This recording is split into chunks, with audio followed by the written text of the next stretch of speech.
다음 달 벌써 이제 국가직 원서 접수가 벌써 시작이 되네. 이제 시험 시즌이 벌써 왔네. 네. 자, 우리 이제 행정작용이라는 파트에서 이제 교재 162쪽에 행정입법이라는 파트가 있어. 응? 네, 우리가 이제 문제만 바로 풀 수도 있지만은 기본적인 건 좀 체크하고 또 문제 풀어야 좀 복습 좀 한다는 식으로. 우선 162쪽은 별로 시험에 나올 게 없어. 응? 그러니까 행정입법은 행정기관이 만드는 법이라고 생각해. 그러면 어디서 출발하냐면 원래 법이 어떻게 있어? 헌법이 있지. 헌법 아주 중요하고 핵심적인 거 기본 선언만 해놨지. 그러면 구체적인 내용은 국민의 권리 의무에 관한 구체적인 사항은 국회가 법률로 정해놓지. 근데 국회가 법률로 정해놓는데도 또 한계가 있어. 아주 상세하게는 또 못 정한단 말이야. 그러니까 또 상세한 내용은 또 대통령한테 정해라, 응? 장관한테 정해라. 이렇게 행정기관에게 세부 사항을 정하라고 권한을 줘서 행정기관이 또 법을 만든단 말이야. 응? 그래서 행정기관 만드는 법을 행정입법이라 그래. 그래서 근데 행정입법을 이제 행정기관이 만드는 법을 행정입법 이렇게 하는데 이렇게 나눌 수 있어. 행정기관도 국가행정기관이 있어요. 응? 국가행정기관이 제정하는 법이 있겠지? 대통령, 국무총리, 장관. 그 다음에 지방자치단체가 또 제정하는 법이 있어. 지방자치단체가. 그죠? 네. 그래서 이거 지방자치단체가 제정하는 법을 자치법 이렇게도 불러. 응? 지방자치단체가 만드는 법. 이렇게 나올 수 있고, 중앙 국가행정기관이 만드는 법은 보통 이제 대통령령, 총리령, 부령 같은 게 있는데, 국가행정기관을 만드는 법은 이게 이제 뭐 가지고 나오냐면 국민에게까지 효력이 있는 법을 만드는 게 있고 행정조직 내에서만 효력가 있는 법 만드는 게 있어. 그래서 우리가 이제 국민에게까지 효력이 이걸 뭐라면 이제 법규성 여부, 유무. 여기서 법규성이라고 하는 거는 법규라는 말이 국민의 권리 의무에까지 효력이 있는 법을 법규라 그래. 그러니까 이거를 다른 말로 하면 대외적 효력이 있느냐 없느냐, 효력 유무 이렇게 또 똑같은 말이야. 대외적 효력, 국민하고 사이에까지 효력이 있는 법이냐 아니냐를 기준으로 또 이렇게 나눈단 말이야. 그래서 이게 둘로 나눠져. 법규명령, 행정규칙 이렇게 나눈단 말이야. 응? 여기도 행정규칙이란 말이 많이 쓰이지만 우리 대법원 판례는 행정명령이란 말을 가끔 쓸 때가 있어. 응? 그러면 요 말의 뜻은 어떻게? 여기 명령이란 말은 국가행정기관이 만든 법이라는 걸 나타내는 용어야. 국가행정기관이 만든 법인데 법규의 성격을 갖고 있는 법이라는 뜻이야. 즉 국민에게까지도 효력이 있는 법. 응? 그 다음에 행정규칙은 행정기관이 만든 법인데 국민에게까지는 효력이 없고 행정조직 내부에서만 효력 갖는 법. 이렇게 나누는 거야. 응? 그러니까 이거는 법규성이 있는 거고 이건 법규성이 없는 거야. 응? 이렇게 나눈단 말이야. 그리고 요건 다시 또 위임명령. 요거는 이제 국가행정기관이 만든 법인데 위임받아서 만드는 거지. 응? 국회가 만든 법률에 의해서 뭐뭐뭐뭐 사항 정해라. 대통령 네가 정해라. 이래가지고 대통령이 만들어 놓은 법. 응? 그래서 위임받아 만들어 놓은 건 위임명령. 응? 위임받지 않고 국회가 만든 법률을 현실에 충실히 집행하는 데 필요한 절차, 방법 이런 거 정한 걸 집행명령 이렇게 부릅니다. 응? 이렇게 나눌 수 있어요. 응? 그리고 자치입법은 조례라는 법하고 규칙이라는 법이 있어. 조례는 지방의회에서 제정하는 법이고 요 규칙은 지방자치단체 장이 지방자치단체 장이 독자적으로 장이 지방자치단체 단체 장이 제정하는 법이 규칙이라는 법이 있습니다. 물론 규칙 속에는 교육감이 정하는 교육규칙도 여기에 속하는 거야. 응? 이제 이런 식으로 크게 쌓여져 있습니다. 그래서 여러분의 이제 교재 163쪽. 163쪽이 뭐 여기서부터 시작하는 거예요. 법규명령. 그 법규명령의 의의. 자, 법규명령은 국가행정기관이 만든 법인데, 응? 법규의 성질을 갖고 있는 것. 응? 그래서 동그라미 1번, 부채출에 법규의 성질을 갖고 있는 것. 응? 국민에게까지도 효력이 있는 것. 대외적 구속력. 그지?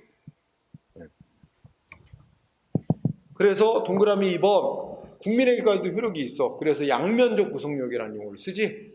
양면적 구속력. 응? 양면적 구속력이 나타나는 말은 행정기관도 지켜야 되고 국민도 지켜야 되고 또 행정조직 내에서 대통령이 만들어 놓지?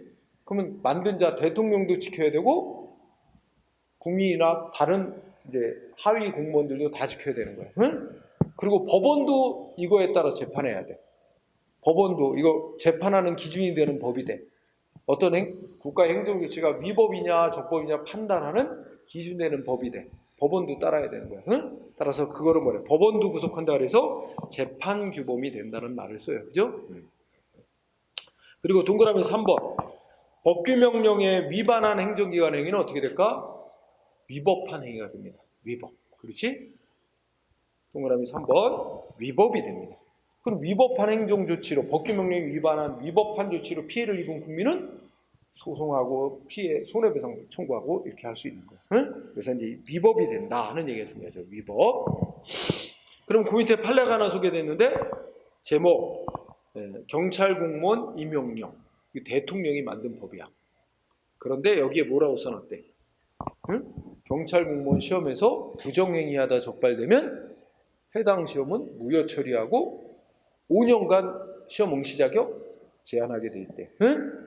이런 내용을 담고 있는 경찰 공무원 임용령은 국민에게까지 효력이 있는 법이래? 아니면 행정조직 내부의 공무원들 업무 처리하는 기준 정해놓은 거래? 결론이 뭐래 이거? 행정조직 내부의 사무 처리 기준을 정한 재량규칙이 아니라 행정조직 내부법만에 그치는 게 아니라 결국 어떻게 돼? 법규명령에 해당. 그렇지? 국민에게까지 효력이 있는 법이다. 응? 그러면 이렇게 국가 행정기관이 만드는 법 중에 국민에게까지 효력 갖는 법, 이 행정기관이 이제 법 만들면 우리나라의 효력 정도가 어느 정도냐를 가지고 또 이렇게 학문적으로 구분하게 돼. 그래서 효력 정도하고 따져서 세 가지가 있어. 비상명령, 법률 대의명령, 법률 종속명령 이런 말이 나와. 그지? 비상명령은 자 옆에 키워드가 헌법과 같은 효력 갖는 거. 헌법 효력. 굉장히 센 거지. 효력이 국가의 최고 효력 갖는 법이 헌법과 똑같은 효력 갖는 거. 행정기관이 만든 법인데, 그지? 그런 걸 학문적으로 비상명령이라고 부르기로 약속한 거야. 그런데 이거 우리나라에 이렇게 행정기관이 만든 법 중에 헌법과 똑같은 효력이 인정되는 건 현재 우리나라에는 없어요. 그래서 첫째 끝에 현행 헌법에서는 인정 안 되고 있어요. 없어요. 그러면 우리나라에서 행정기관이 만든 법 중에 효력이 가장 높게 인정되는 거는 두 번째 거, 법률 대의명령. 그지? 법률 대의명령이라고 부르는 게 국회가 만든 법률하고 똑같은 효력이 인정되는 거야. 법률의 효력 갖는 거. 응? 국회가 정한 법률과 같은 효력이 인정되는 거. 현재 우리나라에 있대 없대? 있어. 그래가지고 첫째 끝에 대통령이 제정하는 긴급명령이라는 법하고 긴급재정경제명령이라는 법이 요게 유일하게 응? 행정기관이 만드는 법 중에 효력이 가장 높은 거야. 법률 대의명령. 응? 그래서 뭐 어젠가 내가 뉴스 들어보니까 그 이재명 후보가 그런 얘기하대. 자기가 대통령이 되면 헌법이 정한 긴급재정경제명령권을 발동해서 법을 만들겠대. 그래갖고 코로나19 뭐 이런 거 피해보는 자영업자들 뭐 등등 피해자들을 위해서 50조 원의 뭔가 예산을 뭐 편성해갖고 뭐 어떻게 하겠다 뭐 이렇게 또 그런 얘기를 하더라고. 그 다음에 법률 종속명령은 학문적으로 법률 종속명령은 법률보다 효력이 낮은 거, 법률보다 하위 효력 갖는 거를 법률 종속명령이라고 칭하고 대부분 행정기관을 만드는 법은 다 효력이 이 정도야. 법률보다는 하위 효력 갖는 거야. 근데 이 법률 종속명령은 다시 두 가지로 나눠. 내용 가지고 끝에 가면 위임명령이라는 거하고 집행명령 이렇게 두 가지로 나눠. 응? 그러면 다음 페이지 가서 이제 다시 위임명령과 집행명령 내용에 따른 구분이라 해서 위임명령하고 집행명령 이렇게 선언했지? 자, 아까 얘기했지만 위임명령은 법률로부터 국회가 만든 법률에 의해서 대통령이나 장관은 뭐뭐 정하라는 권한을 위임받아서 만들어 놓은 게 위임명령이야. 응? 그래서 여기 위임명령에 동그라미 이번에 두 가지 공부해야 돼. 위임명령은 첫째 줄 뭐가 있어야 정하는 거예요? 상위법, 응? 효력이 높은 법, 상위 법령에 의해서 무슨 사항에 대해서 뭐뭐까지 정해라 이렇게 개별적 구체적 위임이 있을 때, 위임 또는 수권. 응? 자, 첫 번째 포인트, 상위 법령에 의한 개별 구체적 수권이 있는 경우에 정하는 겁니다. 그래서 이름이 위임받아 만든다, 수권 받아 만든다 해서 위임명령이라 그러는 거야. 응? 그리고 두 번째 줄, 뭘 정할 수 있대? 국민의 권리 의무 사항을 정할 수 있는 게 국회인데 법률로 국회가 만들라고 권한을 줬어요. 만들라고 한 범위 내에서는 뭐 할 수 있어? 자, 피워드, 새로운 법규 사항을 정할 수 있다. 위임명령은 두 가지 뭐야? 구체적인 위임이 있어야 정하는 법이고, 응? 대신에 위임 받은 범위 내에서는 국민의 권리 의무에만 새로운 사항 정할 수 있다는 거야. 응? 근데 집행명령은 반대로 동그라미 1번 이건 뭐야? 그냥 법률을 집행하는 데 필요한 사항 정해놓는 거야. 응? 동그라미 2번 헌법상의 일반적 근거만 갖고도 만들 수 있지. 뭐 없어도 된대. 상위 법령 개별적 구체적 수권 위임 없어도 만들 수 있어요. 응? 대신에 뭐야? 그냥 국회에서 정해놓은 법률의 내용을 충실히 집행하는 데 필요한 절차 같은 거나 정하는 거지. 국민의 권리 의무에 관한 새로운 사항은 행정기관이 멋대로 정할 수가 없어요. 따라서 두 번째 끝에, 응? 둘째 끝에 새로운 법규상을 정할 수는 없다. 응? 위임명령과 집행명령을 봐. 그 다음에 쌍가로 3번은 가볍게. 자, 이런 부분 누가 제정하냐? 국민에게 효력 갖는 법 만들 수 있는 권한 가진 자 누구냐? 예. 긴급명령, 긴급재정경제명령은 놔두고, 응? 그건 거의 안 되니까. 그 밑에 대통령령 나왔죠? 대통령령은 대통령이 만드는 법이야. 응? 대통령령 거기서 하나 공부하고, 뭐야? 셋째 줄에 뭐 있어? 일반적으로 시행령이라고 이름을 많이 붙여요. 다 그런 건 아니지만 시행령자가 많이 붙고, 그 다음에 국무총리나 장관이 만드는 법이 있어. 국무총리가 만드는 법을 총리령, 응? 행정각부의 장관이 만드는 법을 부령이라고 칭합니다. 그래서 둘째 줄 끝에 일반적으로 뭐라고 이름 붙이대? 시행규칙이라는 이름을 많이 붙여요. 그래서 100%는 아니지만 법에 무슨 법 시행령, 무슨 법 시행규칙 이런 말이 많이 붙어요. 시행규칙자가 붙어 있으면 이건 거의 대부분이 장관이 만든 법이 거의 10중 8구 그래요. 총리가 만든 법도 있긴 있지만 대체로. 그리고 동그라미 2번. 자, 헌법은 부령은 누가 만들 수 있는 법이라고 써놨냐면 부령은 행정각부의 장관만이, 응? 행정각부의 장관이 만드는 법이 부령이라고 하고 있어요. 그러면 행정각부의 장관이 아닌 사람은 부령을 만들 권한이 없다는 게 포인트입니다. 예를 들면 국무총리 소속으로 있는 인사혁신처장, 응? 처장이지 처장, 응? 국가보훈처장 이런 사람들은 부령을 제정할 수가 없어요. 응? 부령은 행정각부의 장만 정할 수 있도록 돼 있어요. 응? 그래서 그 얘기. 그 다음에 밑으로 나가면 중앙선거관리위원회에서도 국민의 효력 갖는 법 만듭니다. 중앙선관위 규칙이라고. 그리고 여기서부터 긴급명령부터 중앙선거관리위원회 규칙까지는 묶으면 이거는 헌법에서 국가의 최고법인 헌법에서 어떻게 하는 거야? 대통령, 국무총리, 행정각부 장관, 중앙선거관리위원회 니네는 국민에게 효력 갖는 법 만들 권한이 있다. 인정해 준 거야. 헌법에서.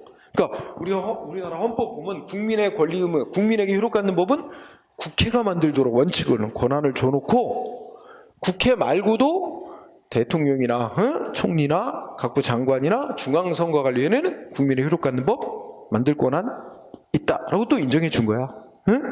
그런데 맨 밑에 감사원 나오지. 감사원 규칙. 감사원 규칙 논점이 하나 있어요. 감사원도 법을 만들었는데 이름을 감사원 규칙이라고 그래. 응? 그런데 감사원은 우리 국민이 헌법에서 감사원 니네도 국민의 효력 갖는 법 만들 수 있다라고 헌법에서 권한 줬대? 헌법에서 권한 안 줬어요. 누가 권한 줬어? 법률에서. 국회가 감사원법이라고 법률 만들었고 감사원법에서 만들라고 권한 줬어요. 그래서 첫 번째 포인트 동그라미 2번. 감사원 규칙은 헌법에서 만들라고 권한이 주어진 게 아니라 헌법이 아닌 법률의 근거. 응? 이거 첫 번째 포인트. 헌법이 아니라 법률의 근거에서 감사원이 만들어요. 그러니까 이걸 놓고 논란이 있어요. 야, 원래 국가의 직업의 헌법에 보면 국회가 국민에게 효력 갖는 법을 만들게 돼 있고, 다만 국회 말고도 국민에게 효력 갖는 법 만들 수 있는 권한은 헌법이 인정한 대통령, 총리, 장관, 응? 그리고 중앙선관위, 여기 얘네들이 만들 수 있는 거지. 이 감사원은 헌법에서 국민이 만들라고, 국민의 효력 갖는 법 만들라고 권한을 주지 않았잖냐. 그래 감사원이 만든 감사원 규칙이라는 법은 국민의 효력 갖는 법이라고 할 수가 없다고 보는 견해가 있는가 하면 아니다. 국민이 국회한테 국민의 효력 갖는 법 만들 권한 줬고 국회가 다시 감사원한테 또 권한 줬으면 결국 직접 국민으로부터 받은 건 아니지만 국회를 통해서 간접적으로 또 국민이 국회한테 권한 줬고 국회가 다시 감사원한테 권한 줬으니까 결국 감사원도 간접적으로 국민으로부터 권한받아 만든 거 아니냐. 응? 뭐 이런 이유에서 감사원이 만든 감사원 규칙도 국민에게 효력 갖는 법이라고 봐야 된다. 이렇게 견해가 나눠져 있어요. 그래서 결론은 어떻게 돼? 동그라미 2번의 결론은 응? 맨 마지막 줄. 이거 국민에게 효력 있는 법으로 봐야 되냐 논란이 있는데 다수, 여기는 판례는 없고 다수설은 법규명령으로 본다. 응? 국민에게 효력 있는 법으로 본다. 그렇게. 그러니까 논란의 시작점은 헌법에 근거한 게 아니라 법률에 근거해서 만드는 거기 때문에 논란이 시작됐는데 그래도 국민에게 효력 있는 법으로 보는 게 다수 견해다. 응? 이렇게 마무리. 자, 오른쪽에 가면 이제 근거 얘기 나왔어. 자, 근거 부분에서 쌍가루 2번부터 위임 명령, 아까 이미 얘기했지. 위임 명령 뭐가 있어야 만드는 거야? 위임이 있어야 만드는 거지. 위임 받아 만들어 놓은 걸 위임 명령이라 하는. 그러면 위임 명령은 뭐가 있어야 된다고? 응? 동그라미 1번. 상위 법령으로부터 개별적 구체적인 위임, 수권이 있어야 만드는 법이다. 한 번 더. 응? 그리고 동그라미 2번. 그런데 동그라미 2번에 두 번째 줄 끝에 판례는 구체적으로 명시하지 않아도 되는 거로 보고 있다. 이 말 나오지? 그 문장이 뭐냐면 자, 국회가 무슨 A라는 법률을 제정하고 A라는 법률을 만들고 A 법률에서 제3조 이렇게 해놓고 여기서 뭐뭐에 관한 사항은 대통령령으로 정한다. 이랬다고 쳐봐. 대통령령으로 정한다. 대통령령으로 정하도록 위임을 한 거야. 그러면 이거에 대해서 A 법률 시행령 그리고 대통령이 만들겠지? 응? 법 명칭을 뭐뭐 법률 시행령하고 제 몇 조? 제 5조 했고 뭐뭐를 정한다면 이게 뭐뭐에 관한 사항을 대통령이 정한다 그래서 정하라고 한 사항을 정해놔. 정해놓는데 여기다 꼭 써야 되나 이거야. A 법률 제 3조로부터 위임받아서 이거 정한다. 이거 써야 될 필요가 있냐 없냐 이거지. 안 써도 된대. 응? 법률 제 몇 조로부터 위임을 받아서 이 대통령령 조항 만든다고 명시를 안 해도 괜찮대요. 그래서 앞에서부터 읽어봐. 법령의 위임 관계에 대해서 하위 법령의 개별 조항에서 상위법 몇 조 몇 항으로부터 위임받아서 이 규정 만든다. 이거 꼭 명시해야 되느냐 하는 게 논란이 되는데 판례는 명시하지 않아도 된다는 입장이다. 응? 상위법의 위임 근거 조항만 있으면 되지 몇 조 몇 항으로부터 위임받았다는 걸 하위법에서 써놓을 필요는 없대요. 그래서 그 끝에 판례는 명시하지 않아도 된다. 자, 그러면 이 페이지에서는 뭐 집행명령은 아까 한 얘기니까 그렇게 보면 되고, 자, 우리 헌법 75조, 헌법 76조. 자, 헌법 75조 보죠. 자, 우리나라 헌법 75조. 대통령은 법 만들 수 있다. 응? 읽어보자. 대통령은 법을 만들 수 있는데 법률에서 뭐뭐 정해라 구체적으로 범위를 정해 위임받은 사항에 대해서 대통령령 만들 수 있대. 그 법률에서 구체적으로 위임받아서 정해놓으면 위임명령 제정할 수 있다는 뜻이고, 또 하나는 뭐야? 법률을 집행하는 데 필요한 사항에 대해서 대통령 정할 수 있다. 이게 집행명령 만들 수 있다는 뜻입니다. 응? 그죠? 그리고 헌법 76조는 국가의 긴급한 어떤 위기 상태에 해당되면, 국가의 긴급한 위기 상태에 해당되면 대통령은 뭐야? 그런 위기 극복을 위해서 아까 잠깐 나왔던 법률의 효력을 가지는 긴급명령이라는 법과 긴급재정경제명령이라는 법을 만들 수 있다라고 헌법에서 권한 준 거예요. 그걸 나타내고 있어요. 응? 그래서 거기 보면 넷째 줄, 헌법 76조 1항 넷째 줄에 법률의 효력을 가지는 이렇게 나와 있지? 그렇죠? 또 넷째 줄에도 있고 여섯째 줄에도 있죠? 법률의 효력을 가지는, 그지? 지금 뭐 얘기하고 있는 거야, 지금? 그 긴급명령, 긴급재정경제명령 이거 얘기하는 거야. 아까 긴급명령하고 긴급재정경제명령은 대통령이 만드는 법인데 법률의 효력을 갖는다 그랬지? 그 법률 대의명령이라고 그랬잖아. 법률을 갖는 거. 이거 헌법에 명시하는 거야. 그리고 일단 긴급하니까 대통령이 일단 만들고 시행을 해요. 적용을 해. 응? 그래갖고 밑줄 쳐놨지 거기? 지체 없이 국회에 법만 들고 나서 대통령이 법 제정하면 지체 없이 국회에 보고하여 승인을 얻어야 된다. 응? 해놓고 만약에 이 국회의 승인을 얻지 못하면 언제부터 효력이 없어진대? 그때부터, 여기 그때부터에 동그라미 치세요. 그때부터 국회 승인 얻지 못한 때부터 효력이 소멸 없어지는 것으로 되고 있어요. 소급해서 없어지는 게 아니고 그때부터.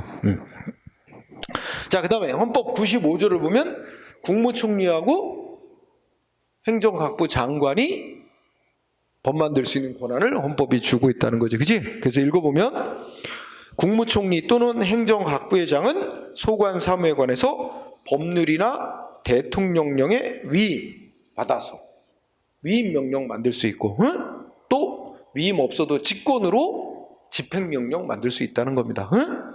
근데 거기 보면 총리나 각부회장은 뭐로부터 위임받아? 법률로부터 위임받아. 또는 뭐야? 대통령령으로부터 위임받아. 응? 법률이나 대통령령의 위임이죠.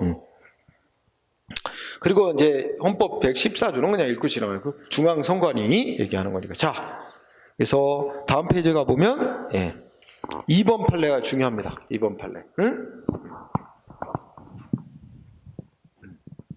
자, 두 번째 끝에 보면 법률의 시행령이나 시행규칙의 내용이 모법, 그러니까 이제 정하라고 권한을 부여한 상위법을 모법이라고 표현한 거야. 응? 그 모법의 입법 취지와 관련 조항 전체를 유기적 전체적으로 살펴보야 상위법, 즉 모법의 해석상 가능한 것을 명시한 것에 지나지 아니하거나, 두 번째, 모법 조항의 취지에 근거하여 그거를 좀 더 구체화하기 위한 그런 내용인 때에는 상위법의 범위를 벗어나서 제정한 것으로 볼 수 없으므로 상위법의 이에 관하여 정해라 하고 직접 위임하는 규정을 두지 않았다 하더라도 무효라고 볼 수는 없다. 응? 원래 위임명령은 상위법에 위임 근거 조항이 있어야 되는데, 근데 상위법에 명시적인 위임 근거 조항은 없더라도 무슨 내용을 상위법 해석상 정할 수 있는 거, 가능한 것을 정해놓은 데 불과하거나, 응? 또는 상위법 조항 취지에 근거하여 좀 더 이를 구체화하기 위한 정도를 정한 경우라면 상위법에 명시적으로 위임하는 조항이 없더라도 그 정해놓은 걸 무효라고 할 수는 없다. 응? 이번 판례 꼭 알아둬야 될 것이고, 그 다음에 3번도 되게 중요합니다. 자, 3번은 셋째 줄 뭐야? 중요합니다. 상위법령에 위임이 없음. 위임 없음. 행정기관에 뭐 정하라고 상위법에서 위임하지 않았대. 위임 없음. 그런데도 셋째 끝에 상위법이 규정해놓은 처분 요건에 관하여 행정청이 그죠? 장관이 부령해서 변경 규정한 경우 여기까지가 핵심입니다. 자, 두 가지 전제 조건이죠. 상위법에서 뭘 정하라고 위임도 안 했어. 위임도 안 했는데 장관이 지멋대로 상위법이 정한 허가 요건 같은 거, 처분 요건을 멋대로 변경해서 규정해 놨대. 자, 그러면 결론, 이거 국민에게 효력 있는 법으로 본다, 아니다? 아니다. 결론이 뭐야? 이거는 넷째 끝에 기껏해야 그거는 행정조직 내부의 사무처의 기준을 정한 것으로서 행정조직 내에서만 적용되는 행정명령이 있고 행정규칙으로서의 그 성격은 인정될 수 있어도 그 정도에 불과할 뿐 국민에 대해 효력 갖는 법은 아니다. 3번 중요합니다. 자, 3번 중요하고 그 다음에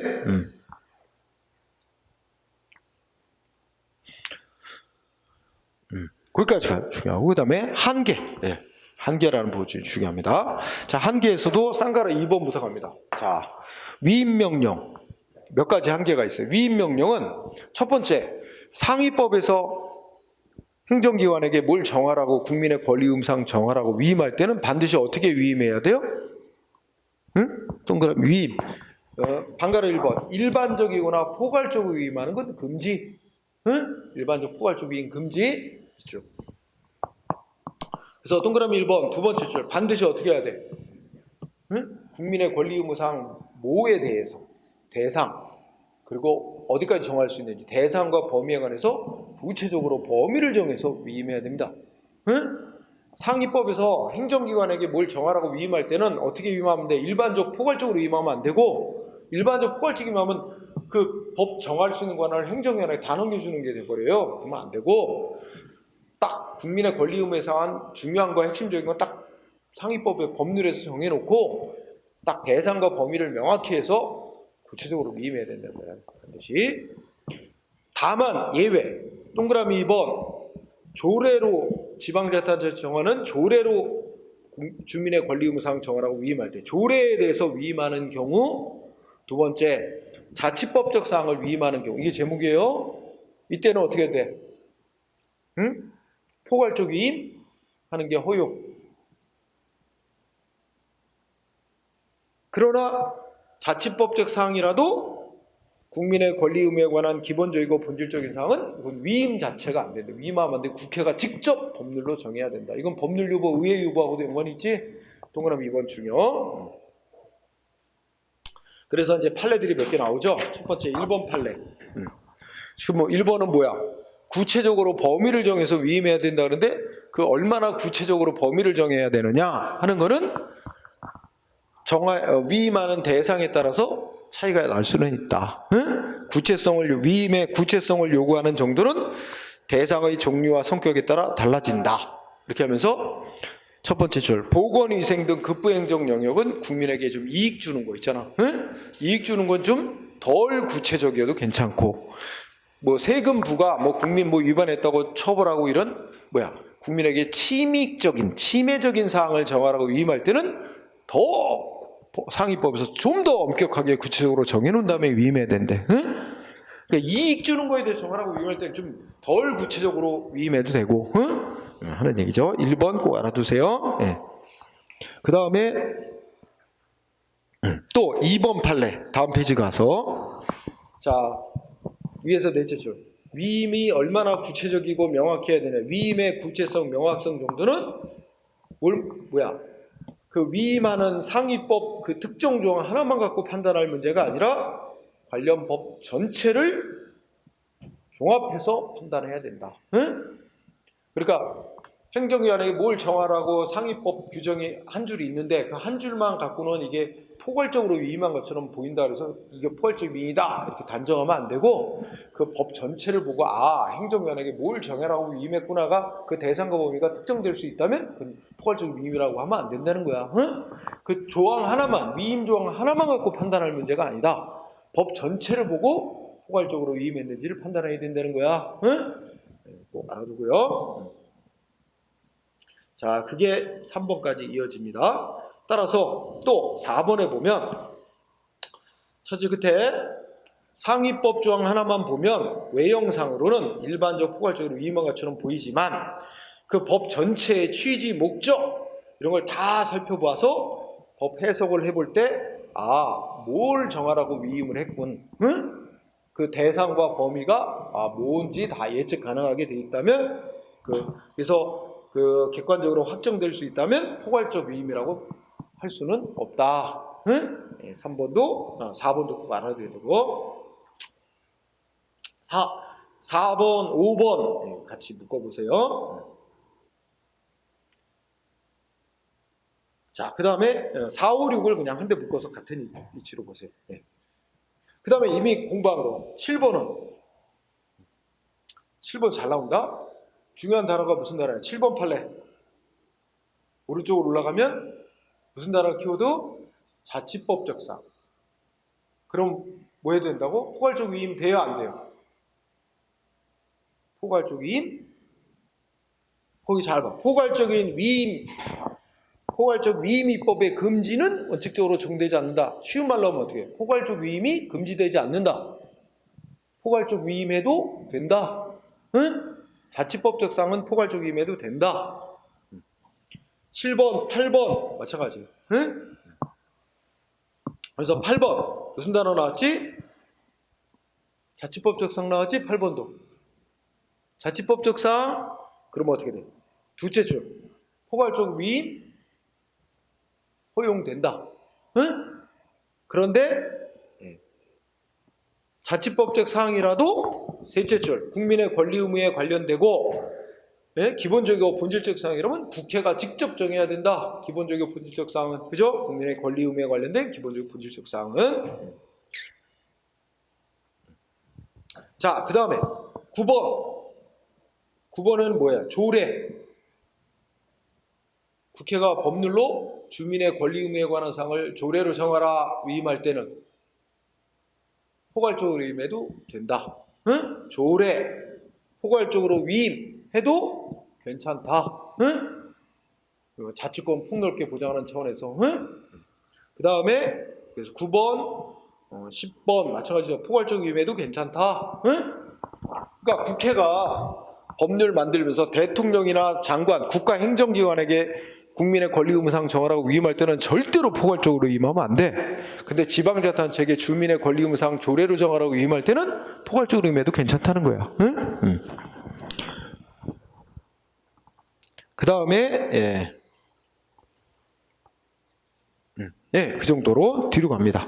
뒤로 가 되고 그 다음에 방가로 2번 다음 페이지에 뭐가 있어? 국회 전속적 입법사항 위임 금지 있지? 그럼 먼저 알아야 될 단어가 국회 전속적 사항이 뭐냐? 그런 헌법에서 국가의 책임인 헌법에서 국회대로 법률로 정해라 한 사항을 국회 전속적 입법사항이라고 해야지. 그래서 그러면 동그라미 1번은 원칙론이야. 헌법에서 법률로 정해라 한 사항은 국회가 법률로 정해야 되는 거지.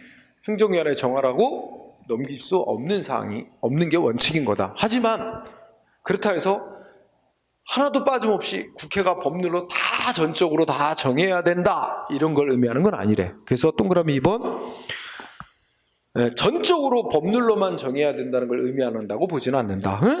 그 뜻은 그 국민의 권리와 의무에 관련된 핵심적이고 중요한 사항은 법률로 꼭 정하고 세부 사항은 위임해도 된다는 걸 의미하는 거다. 그래서 자 동그라미 2번 전적으로 법률로만 정해야 되는 걸 의미하는 것은 아니며 국회에서 법률로 기본적인 내용을 정하고 구체적인 세부 사항은 위임하는 것이 허용되는 거로 봅니다.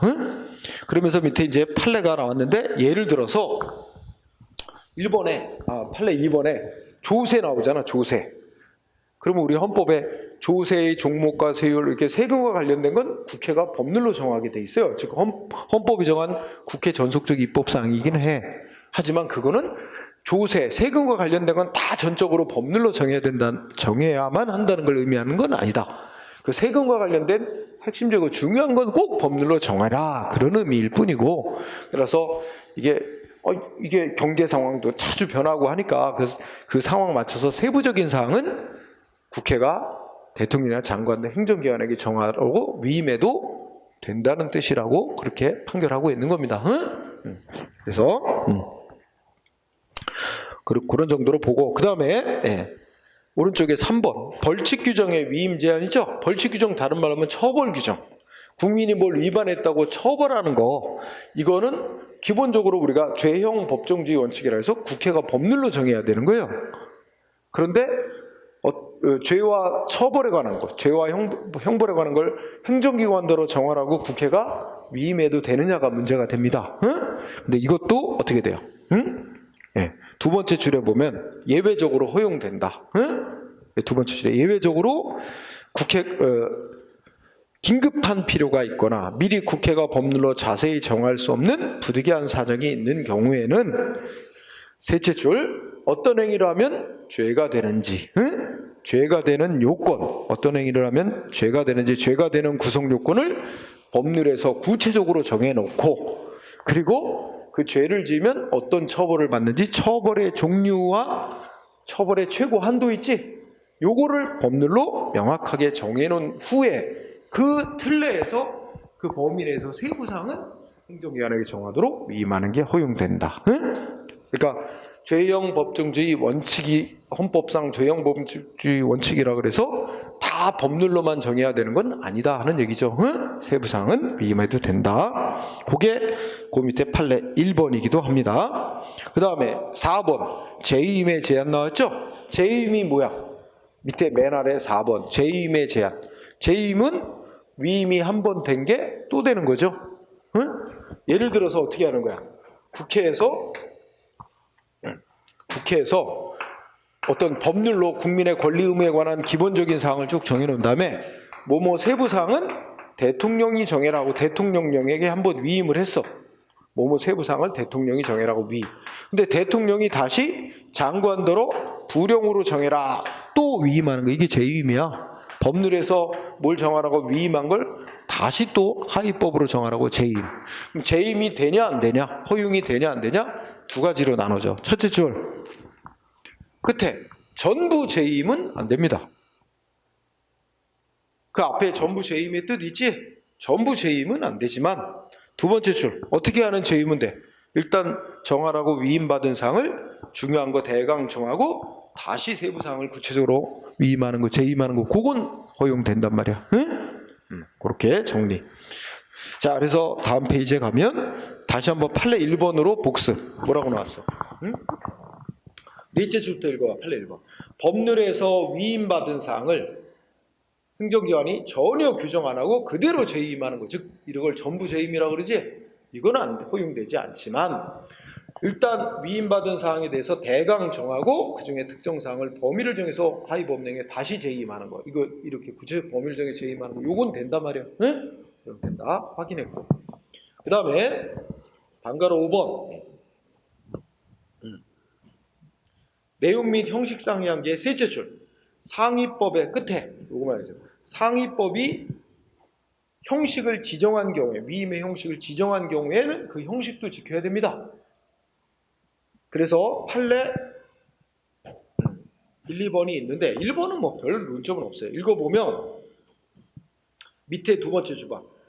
상위법이 뭐뭐 정해라 하고 위임했는데 상위법에 위임한 내용을 구체화하는 단계를 벗어나서 오히려 국민의 권리 의무에 관한 새로운 내용을 지멋대로 정한 것처럼 새로운 입법을 한 것으로 평가할 수 있는 정도라면 이는 상위 입법의 내용 범위를 벗어난 것으로서, 상위법의 내용을 벗어난 것으로서 그는 무효가 됩니다. 허용될 수 없다. 근데 2번은 입법자는 법률에서 구체적으로, 국회는, 입법자인 국회는 법률에서 구체적으로 범위를 정하기만 하면 대통령령으로 정해라 하고 위임할 수도 있고 장관대로 부령으로 정해라 위임할 수도 있다는 거예요. 뭐 별거는 큰 없어요.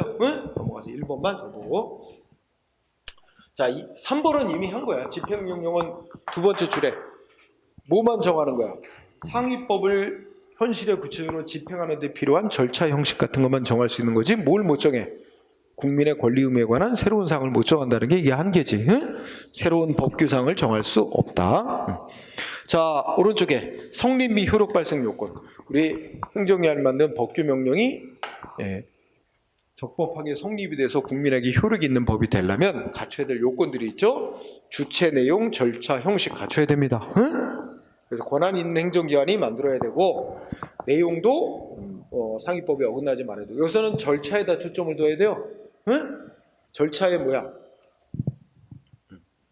그 1번 두 번째 줄에 원칙적으로 40일 이상 입법 예고해야 됩니다. 응? 40일 이상 입법 예고, 자치법규는 20일 이상. 그 다음에 동그라미 2번 대통령이 법만 들면 대통령령은 국무회의 심의도 거치고 법제처 심사까지 거쳐야 돼요. 응? 그런데 총리령과 부령은 국무회의 심의는 안 거쳐도 돼요. 법제처 심의만 거치면 돼요. 차이점이 있죠? 국무회의 심의까지 거치는 건 대통령령만이다. 응? 그 다음에 효력 발생 요건은 따로 할 필요는 없습니다. 응? 원칙적으로 특별한 규정이 없으면, 그러니까 이거는 1번은 공포를 해야 돼. 공포. 동그라미 1번. 국민의 효력 갖는 법 아니에요? 국민에게 공포를 해야 되겠죠? 법 만들었다고 공포를 해야 되고, 언제부터 효력 생기냐는 우리가 앞서 배웠잖아. 특별한 규정이 없으면 공포한 지 20일 지나면 효력 발생하는 거, 그지? 그 얘기 따르는 거, 공포. 그 다음에 6번째, 만약에 위에서 말하는 이런 성립 요건, 효력 발생 요건을 제대로 못 갖추면 하자 있게 법을 만든 거야. 하자 있는 법은 어떻게 된다? 효력이 두 번째 줄, 첫째 줄, 하자 정도에 상관없이 무효, 응? 무효만 있어요. 조금이라도 요건을 못 갖추고 흠이 있게 법 만들었다고 판정이 나오면 다 무효만 있는 거예요. 취소란 없어요. 취소될 하자 있는 법이지만 취소될 때까지 유효이가 없고 무효만 있다. 응? 하자 정도에 관계없이 무효. 자, 그 다음에 그 밑에 판례 1번 끝에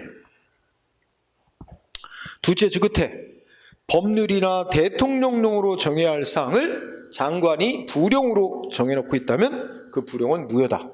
정할 수 있는 범위를 벗어난 거라는 거죠. 자, 그 다음에 뒤로 갑니다. 판례. 자, 3번. 어느 시행령, 어느 대통령령 규정이 모법, 법률에 저촉되는지 여부가 명백하지 않대. 응? 그런데 두 번째 끝에 모법에 합치된다는 해석도 가능하대. 그렇다면 쉽사리 쉽게 무효라고 쉽게 선언하면 안 된대. 너무 쉽게 만든 법을 무효라고 선언해버리면 국민들이 혼란에 빠져요. 응? 그러니까 이게 어떤 대통령령 조항이 법률에 위반되는 것으로 해석할 수도 있고 법률에 위반되지 않는 것으로 해석할 수도 있고 두 가지가 다 가능하다면, 가능하면 어떻게 돼? 효력 유지시키는 쪽으로 가야 된다는 얘기지. 쉽게 상위법 위반으로 무효라고 선언해보면 사회 혼란이 생기니까. 응? 그 얘기. 그 다음에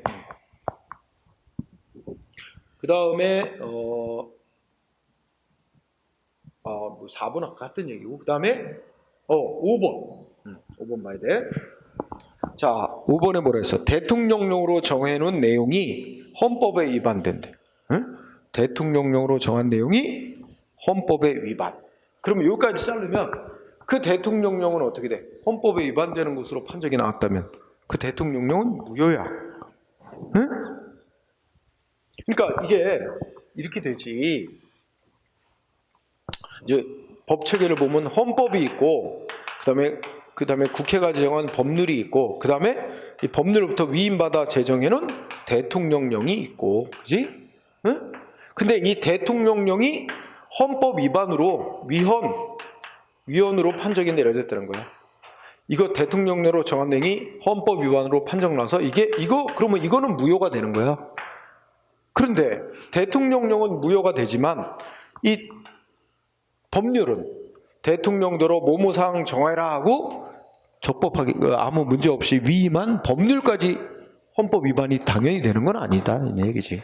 그래서 대통령령으로 규정한 내용이 헌법 위반이면 그 대통령령은 무효가 되지만 그 적법하게 권한을 대통령령으로 정하라고 권한을 위임한 그 법률 조항까지 당연히 헌법 위반이 되는 건 아니다. 응? 대통령령만 위헌인 거야. 응? 그걸 또 알아둬야 되고요. 자, 이렇게 정리하고 그 다음에 오른쪽에 소멸사유. 별로 큰 논점은 없다. 예. 자, 여기서 굳이 쌍가루 1번의 소멸서의 페이지에서 두 번째 줄에 법은 이제 만들어 놓고 폐지해서 효력을 없애기도 하죠. 근데 폐지 방법에는 명시적으로 폐지하는 게 있는가 하면 두 번째 줄에 간접적 내지 묵시적 폐지 방법도 있어. 간접적 묵시적 폐지 방법은 괄호 속에 써놨어. 기존의 법 놔두고 새로운 법 만드는 거야. 응? 네, 그렇게 해서 기존의 법을 없애는 것도 있고, 그 다음에 쌍가루 6번.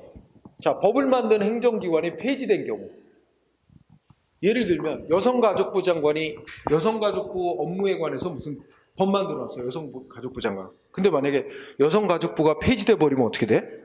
그럼 여성가족부 장관이 만들어놨던 법은 효력이 무효가 돼버리나? 자동으로? 그건 아니란 얘기지. 법을 만든 행정기관이 폐지돼도 그 만들어놓은 법은 효력을 유지해요. 여성가족부의 업무가 다른 행정기관의 업무를 다 배치가 되겠지?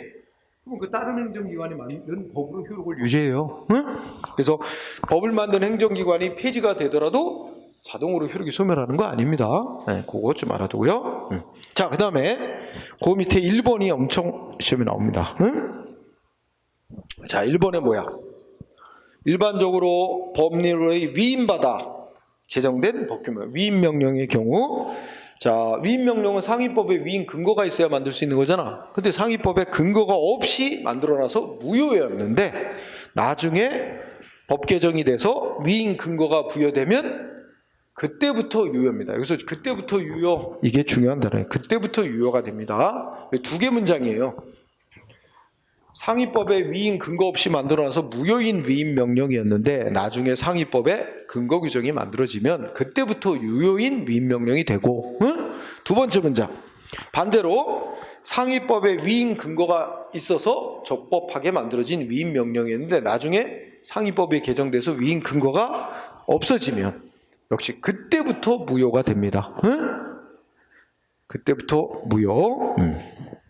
그래서 마지막 문장은 따라서 어떤 위임 명령이 상위법에 근거가 있어서 무효냐 유효냐 이거 따질 때는 상위법 개정 전후를 다 살펴봐서 판단해야 된다 이렇게 나왔고,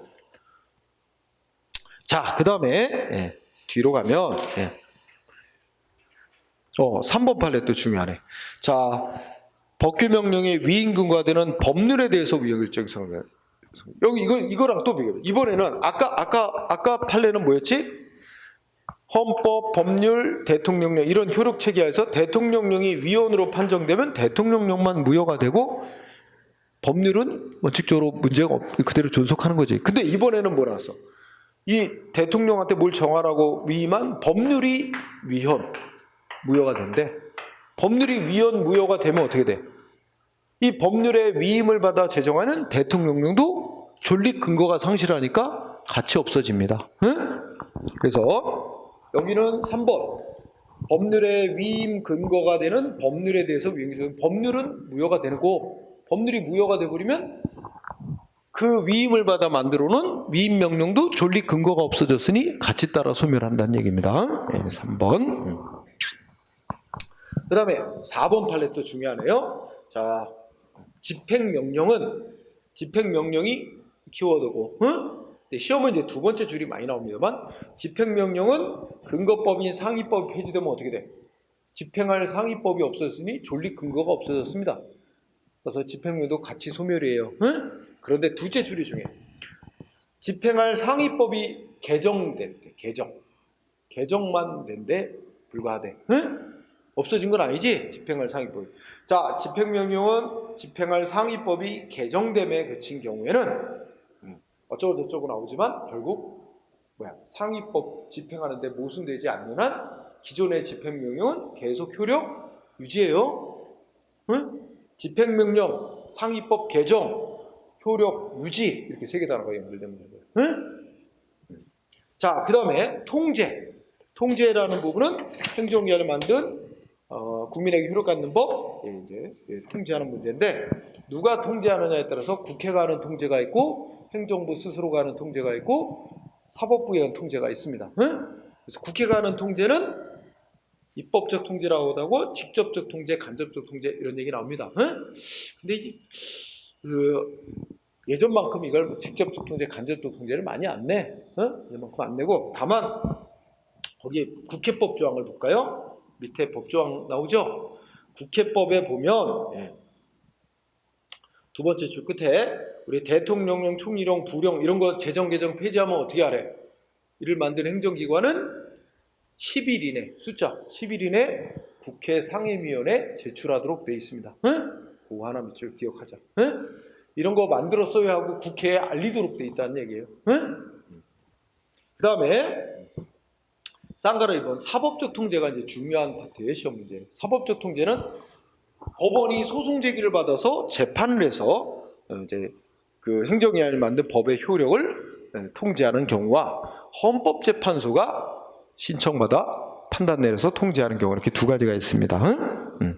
자, 관련해서 여러분들 헌법 107조를 읽어보자.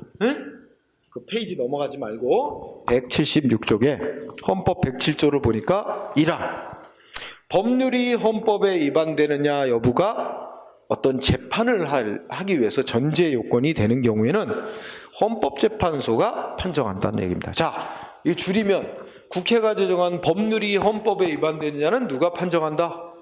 헌재가. 법률이 헌법에 위반되느냐는 헌법재판소가 판단권을 갖게 돼 있어요. 그리고 동그라미 2항, 헌법 107조 2항에 하면 여기서 명령점 규칙이라고 나오죠? 이 명령점 규칙이라는 건 이걸 말하는 거야. 명령점 규칙은 법규 명령을 가리키는 말이야.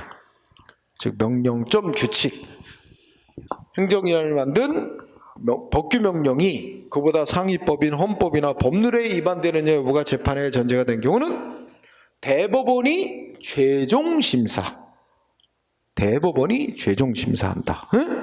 대법원만 심사권을 갖는다는 얘기는 아니고 법원이 심사권을 가지되 지방법원도 고등법원도 다 심사할 수 있대 대법원이 최종 심사 권한을 갖는다는 얘기입니다. 자, 관련해서 오른쪽에 방가로 1번 법원에 의한 통제 나오죠? 법원에 의한 통제는 자, 우선 두 줄 읽어볼까요? 이 법규 명령에 대해서 법원이 통제하는 방식에는 이른바 이론적으로 추상적 규범 통제라는 제도와 구체적 규범 통제라는 제도 두 가지 방식이 있는데 중요한 거 두 번째 줄, 우리나라는 어떤 방식 하나만 인정한다? 우리나라는 구체적 규범 통제라는 제도와 한 가지 방식만 인정하고 있다. 이게 중요한 얘기입니다. 우리나라가 인정하고 있는 방식은 구체적 규범 통제라는 것만 인정하고 있다. 그러면 구체적 규범 통제라는 게 뭐냐? 동그라미 1번. 이게 얘기입니다. 자, 첫째 줄 끝쪽에 하면 명령이나 규칙, 즉 법규 명령이 헌법이나 법률에 위반되는 여부가 재판의 전제가 될 경우에 한해서만 그 재판을 하기 위해서 먼저 결정 내려야 할 문제로서 이 법규 명령이 위헌인지 위법인지를 간접적으로 법원이 심사하는 방식, 이 방식을 우리가 구체적 규범 통제라고 합니다. 그래서 그것도 밑줄 쳐주세요. 명령 규칙의 위헌 위법 여부가 재판의 전제가 된 경우에 한하여 그 재판을 위한 선결 문제로서만 간접적으로 법원이 심사하는 권한을 인정. 요걸 좀 어려운 말이지만 구체적 규범 통제라고 부릅니다. 자세히 설명하기는 시간적으로 부족하고요. 자, 그리고 동그라미 기억법. 아까 헌법 107조 2항에 명령점 규칙이 헌법이나 법률에 위반되는 경우는 뭐 대법원이 최종 심사한다 그랬지? 여기서 말하는 명령 규칙이란 뭐예요? 이 법규 명령을 말하는데 세 번째 줄에 조례 규칙도 포함합니다. 지방자치단체가 만드는 규칙 속에는 조례나 지방자치의 규칙 속에는 조례 규칙도 포함하고 그 넷째 줄에 법령 보충적 행정 규칙도 포함됩니다. 좀 말이 어려워요. 하여튼 밑줄 쳐주세요. 그리고 니은번 법규 명령이 위헌인지 위법인지가 재판에 전주게 되면 각급 법원이 다 심사할 수 있다 그랬죠. 아까 대법원이 최종 심사해요. 각급 법원, 즉 지방법원, 고등법원도 다 심사할 수 있어요. 다만 대법원이 최종 심사권을 갖는 거예요.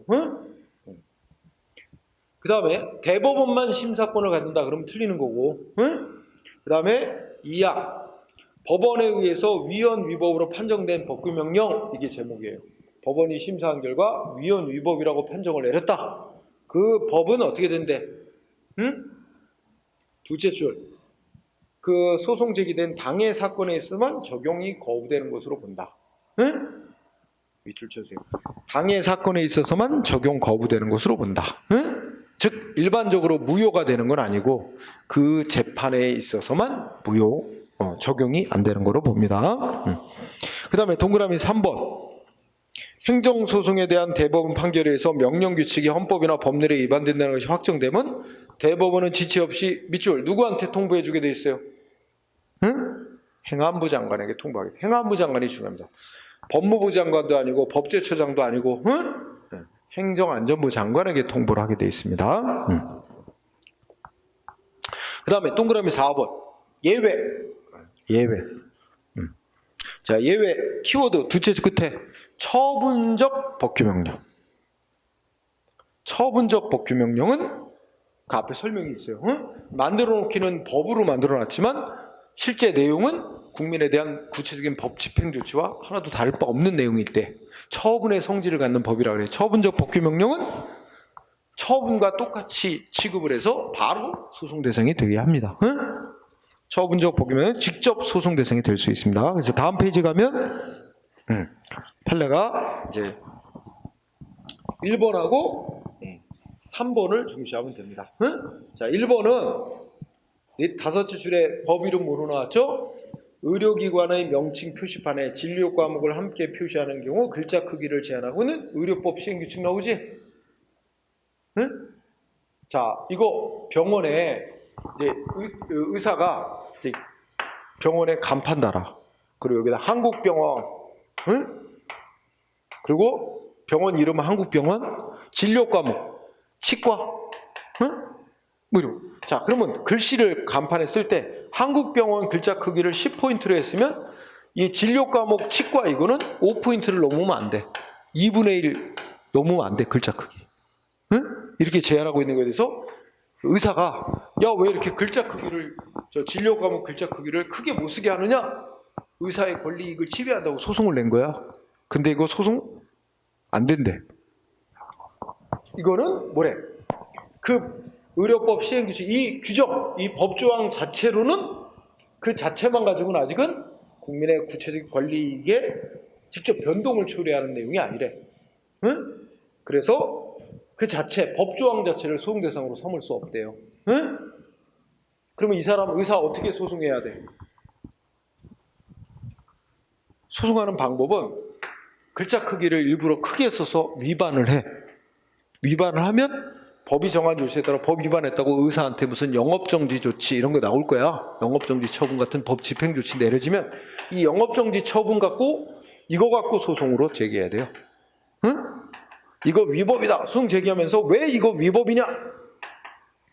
아니, 이 글자 크기를 크게 못 쓰게 하고 있는 이 법이 잘못된 법이라서 이 법을 위반했다고 영업정지시킨 것도 위법이다. 이렇게 주장하면서 이걸 갖고 소송해야 돼. 그러면 영업정지 처분이 위법인지 이 재판하기 위해서 영업정지 처분을 하게 된 근거가 되는 이 법조항의 위법인지를 가리게 됩니다. 응?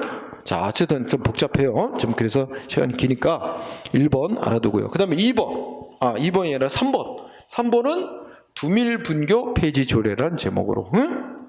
그러면 딱 그것만 알아도 돼. 이거는 조례라는 법으로 만들어 놨어. 응? 만들어 놓기는 조례라는 법인데 이거 공무원들이 집행할 필요도 없어. 그 조례에 정해진 내용이 저 경기도 상세급 두밀리에 있는 초등학교 분교는 8며칠자로 폐교한다. 거기 다니던 학생들은 이제 근처에 다른 학교, 먼 거리 있는 다른 학교로 통학해야 된다. 뭐 이런 내용 담은 거야. 공무원들이 집행할 필요도 없이 그 학교 바로 폐교되는 거예요. 규정 내용에 따라서. 응?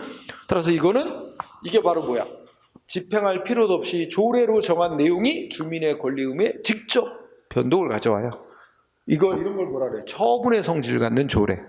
처분의 성질을 갖는 조례는 처분과 똑같이 취급하니까 이 조례 그 자체를 소송 대상으로 삼을 수 있는 거예요. 응? 이 조례 무효로 판결하다가 바로 소송 내면 법원이 무효인지 바로 판정해 준다. 이런 얘기죠. 1번하고 3번하고 대조적이지. 1번은 법조항 자체로는 아직 국민의 권리임에 그 법 규정 자체만으로는 가지고는 공무원의 집행이 없는 한은 별도의 집행 조치가 없는 한 법조항 자체만 갖고는 국민의 권리임에 구직 변동이 안 일어나기 때문에 법조항 자체가 소송 대상이 될 수는 없다는 거잖아. 근데 3번은 이 조례라는 법조항 자체로 인해 주민의 권리임에 직접 변동이 생기니까 이거는 처분과 똑같다. 그래서 소송 대상이 된다. 1번, 3번이 이렇게 대조적이에요.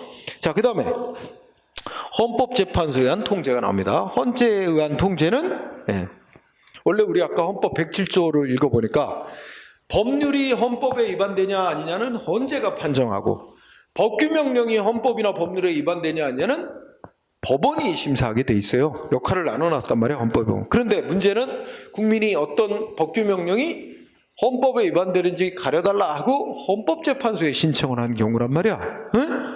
그럼 헌법재판소가 법규명령 위헌인지 심사할 수 있느냐? 이거에 대해서 동그라미 1번. 자, 동그라미 1번.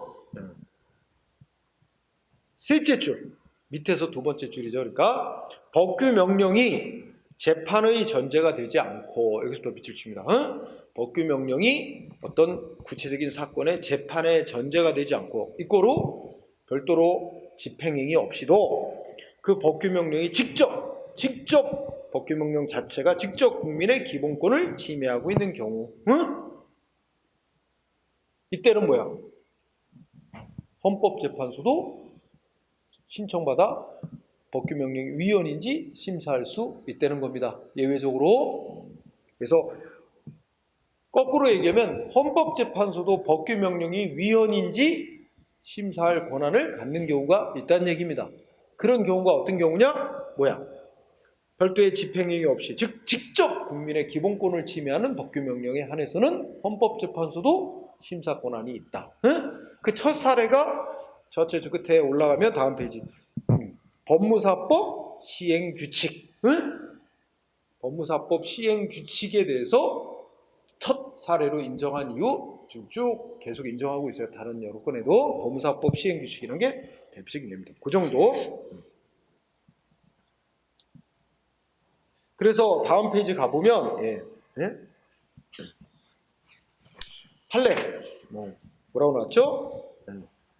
그 굵은 글씨 읽어봐. 자, 굵은 글씨 중에서 두 번째 줄.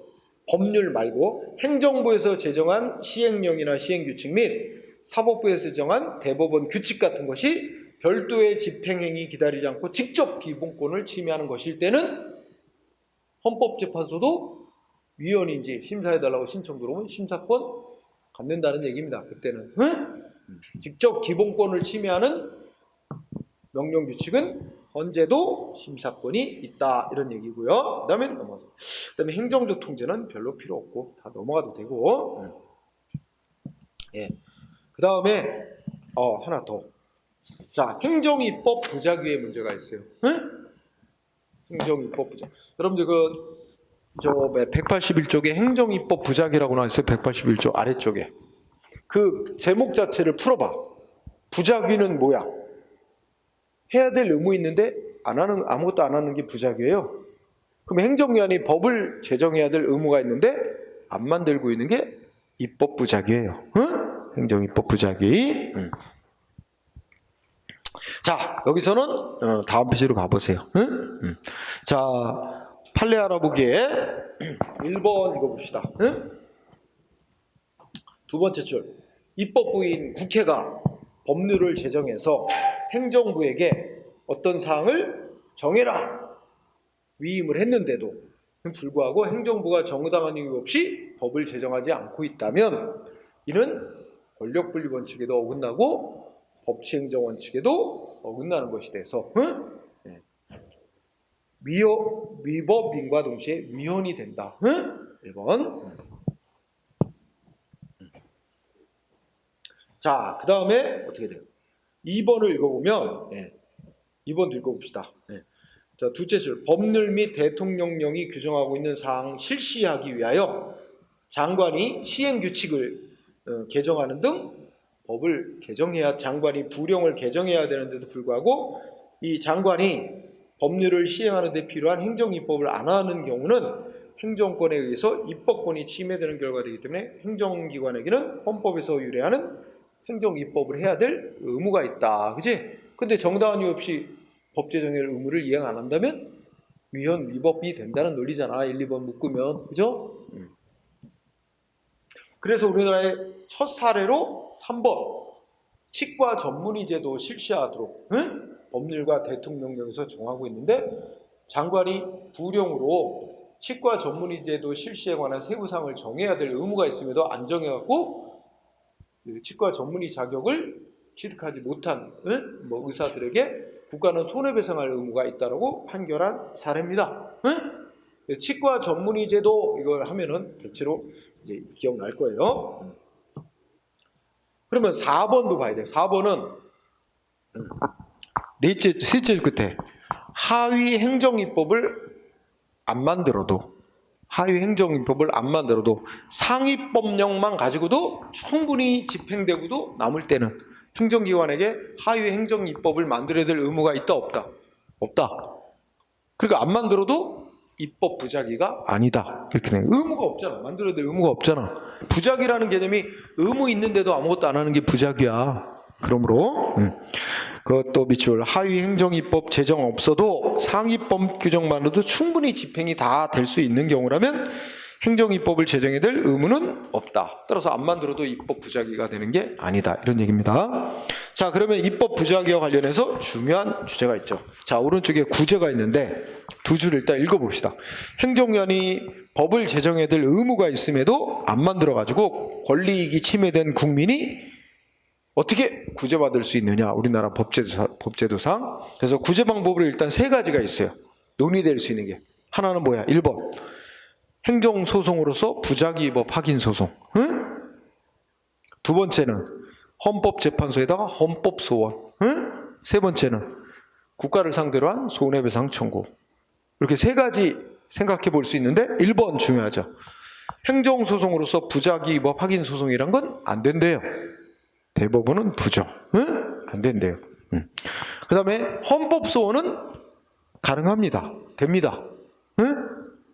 행정인이 법을 안 만드는 행위로 인하여 국민의 기본권이 직접 침해된 경우는 바로 헌법소원 가능. 그리고 동그라미 3번. 국가를 상대로 한 손해배상 청구도 요건만 맞으면 가능. 그러면 구제 방법이 세 가지가 있는데 안 되는 건 한 가지예요. 행정소송, 부작위입법 확인소송. 관련해서 행정소송 안 되는 거 판례 알아보기 1번. 1번 읽어보자. 행정소송이란 구체적 사건에 대한 법률상의 분쟁을 법에 의해 해결함으로써 법적 안정을 기하자는 것이므로 이른바 행정소송인 부작위입법 확인소송의 대상이 될 수 있는 것은 구체적인 권리 의무에 관한 분쟁 사건이어야 하는 거다. 그러면서 시험에 쓰이는 거예요. 추상적 법령을 제정해 놓은 거. 추상적 법령 제정해 놓은 거 그 자체로 인해서 개인의 구체적 권리 의무에 변동이 생기는 거 아니에요. 공무원이 집행행위가 있어야 돼. 그러니까 추상적 법령 그 자체도 소송 대상이 안 되는 거지만 추상적인 법령을 안 만들어 놓고 있다 그래서 그것만으로 국민의 구체적 권리 의무에 변동이 생기는 것도 아니기 때문에 다 합쳐서 추상적인 법령 제정 여부 등은 그 자체만으로는 국민의 구체적인 권리 의무에 직접 변동을 초래하는 것이 아니어서 행정소송 대상이 될 수 없다. 이게 바로 입법 부작위는 행정소송 대상이 안 된다는 겁니다. 네, 1번 중요하고요. 자, 그 다음에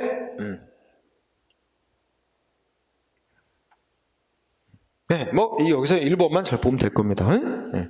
자, 그렇게 해서 아이고야, 이거 뭐 이론을 하면 이제 한도 끝도 없으니까 이론 공부는 오늘은 여기까지만 해야 되겠어. 법규 명령 정도까지 하고 문제를 풀면서 이제 행정 규칙하고 나머지 그 행정 입법에 관한 논의를 좀 문제 풀면서 조금 보충 설명하는 선에서 마무리를 짓고 문제 위주로 오후에는 그렇게 나가도록 하겠습니다. 자, 밥 먹고 3시부터 문제 풀이를 시작하도록 하겠습니다. 오늘 배운 주제와 관련해서.